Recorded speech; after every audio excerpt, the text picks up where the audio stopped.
Para sa dugang nga mga balita sa Bacolod City kag pila ka lugar sa Western Visayas, mangin kaupod ta si Adrian Prietos. Adrian? Yes, Jers, mga kapuso, madamo gid nga salamat. Samtang sa Bacolod City, demolusyon sang nabilin pang balay sa porsyon sang barangay 12 liwat naman. Nya ginpaiway mga residente ginhatagan sa LGU sang 30 dias sagud nga makasaylo na sa relocation site. Yaring balita nga aton gintutukan. Purihan ko na sila. Eh, dugay naman na. Chinese New Year naman. That's one, Valentine's. That's one, ano naman. School opening. Ining panindugan ni Bacolod City Mayor Alvin Benitez kahapon may angot sa makapila na kabeses nga pagpaisol sa demolusyon sang masobra 20 ka pamalay sa Barangay 12 nga kabahin sang redevelopment sang Manukan Country.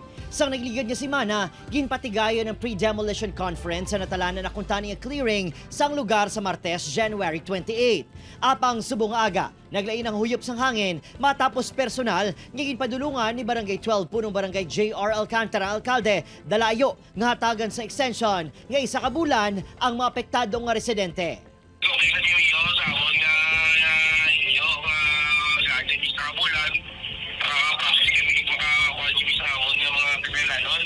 Amo manambal nila. This is the last stretch. So siling ko sa ila, just put it in writing to ensure nga ang aton nga agreement, no? Hindi nyo malipatan. Base bala magabot sa time nga kinahanglan niyo magsaylo, maayo naman kumuluwat. Ang pagpaisol sang plaso, ang ginkalipay naman sa mga residente nga tubtob karon, sige pa ang pagpamakbak sang ila mga puluyan. Kaya may manilig mo dayon kay ano man, malipay man tao ko ni madayon.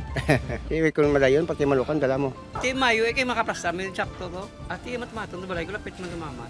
May masobra 60 ka mga pamilya ang nakabato na sa relocation kag financial assistance gikan sa LGU kag private partners sini. Madamo sa ila ang nakasaylo na sa relocation site sa syudad.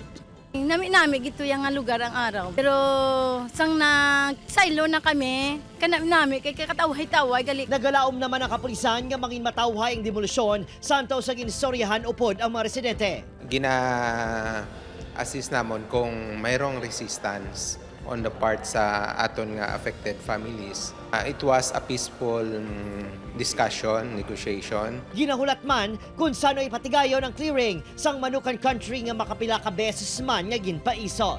Upod, Kiril Casillo, Adrian Prietos.